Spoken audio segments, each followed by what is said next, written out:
भगवान श्री कृष्ण और अर्जुन की परीक्षा। राजा मोरध्वज की अमर कथा की अदृश्य परीक्षा। महाभारत का युद्ध समाप्त हो चुका था।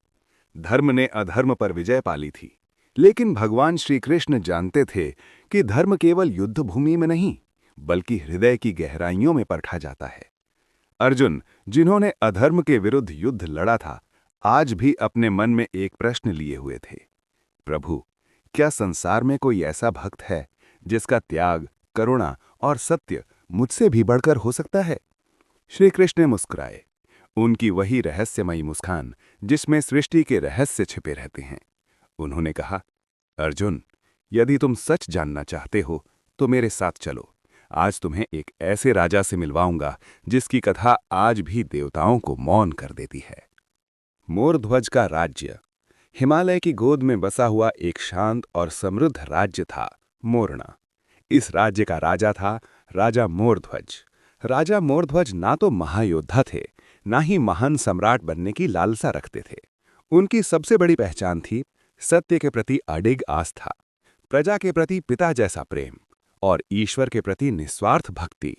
उनकी रानी रानी चंद्रावती त्याग, धैर्य और करुणा की जीवित प्रतिमा थी, और उनका पुत्र राजकुमार ताम्रध्वज, जिसे वह सांसों से भी अधिक प्रेम करते थे। राजा का नियम सीधा था, मेरे राज्य में कोई भी भूखा नहीं सोएगा और कोई भी दुखी होकर दरबार से नहीं जाएगा। भगवान श्री कृष्ण और अर्जुन का आगमन। एक दिन दो ब्राह्मण, धूल से भरे वस्त्र, हाथ में कमंडल और नेत्रों में गहरी शांति लिए मोरना नगर में प्रवेश करते हैं।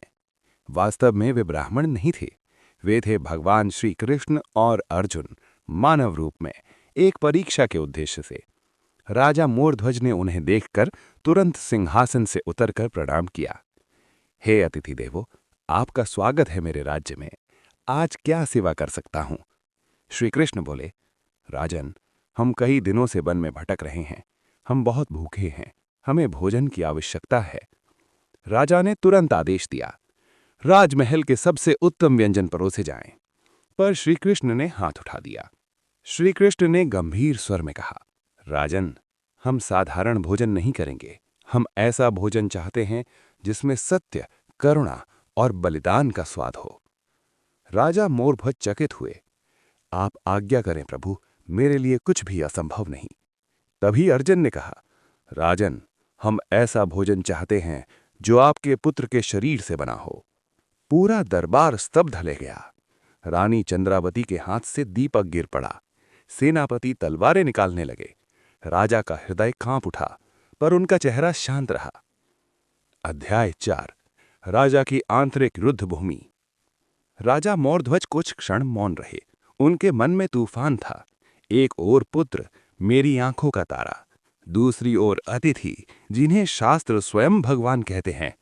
उन्होंने आंखें बंद की, फिर गहरी सांस ली और बोले, यदि मेरे पुत्र का बलिदान किसी भूखे के प्राण बचा सकता है तो ये सौदा मुझे स्वीकार है। रानी चंद्रावती आगे आईं। उनकी आंखों में आंसू थे, पर स्वर में अडिग शांति। स्वामी, यदि यह धर्म है तो मैं भी इस परीक्षा में आपके साथ हूं। ताम्रध्वज को बुलाया गया। उसे सारी बात बताई गई। राजकुमार मुस्कुराया, पिता, आपने मुझे यही सिखाया है कि जीवन केवल अपने लिए नहीं होता। यदि मेरे प्राणों से किसी का कल्याण हो सकता है तो मैं सौभाग्यशाली हूं।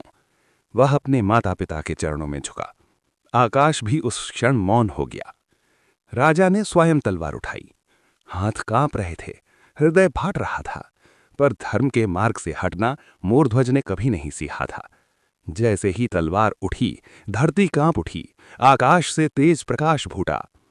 अचानक वे दोनों ब्राह्मण दिव्य रूप में प्रकट हुए। एक ओर चक्रधारी पीतांबरधारी श्री कृष्ण, दूसरी ओर गांडीवधारी अर्जुन। राजकुमार सुरक्षित खड़ा था। श्री कृष्ण ने कहा, राजन मोरध्वज, तुमने केवल हमें नहीं, पूरे संसार को यह सिखाया है कि धर्म शब्दों में नहीं, त्याग में जीवित रहता है। अर्जुन की आंखों में आंसू थे। उन्होंने सिर झुकाकर कहा, प्रभु, आज समझ आया कि सच्चा योद्धा वह नहीं जो युद्ध जीते, बल्कि वह है जो मोह पर विजय पाए। श्री कृष्ण ने राजा को वरदान दिया, तुम्हारा नाम युगों युगों तक लिया जाएगा। तुम्हारी कथा धर्म का प्रतीक बनेगी। तुम्हारा राज्य सदा सुखी रहेगा। और ताम्रध्वज के मस्तक पर हाथ रखकर कहा, वत्स, तुम्हारा जीवन केवल तुम्हारा नहीं रहा, तुम धर्म की धरोहर हो। यह कथा हमें सिखाती है, सच्ची भक्ति दिखावे में नहीं होती। त्याग सबसे बड़ा धर्म है और ईश्वर कभी क्रूर परीक्षा नहीं लेते, वे केवल हृदय की गहराई नापते हैं। आप सभी से विनम्र निवेदन, हमारे साथ जुड़े रहने के लिए फेसबुक, इंस्टाग्राम और यूट्यूब पर सत्यनारायण बैरवा निकटपुरी को फॉलो या सब्सक्राइब करें। हमारी रील को लाइक, शेयर करें और अपने विचार कमेंट में ज़रूर बताएं। आपका एक छोटा सा सहयोग हमें धार्मिक और प्रेरणादायक कंटेंट आप तक पहुंचाने की प्रेरणा देता है। जय श्री कृष्ण।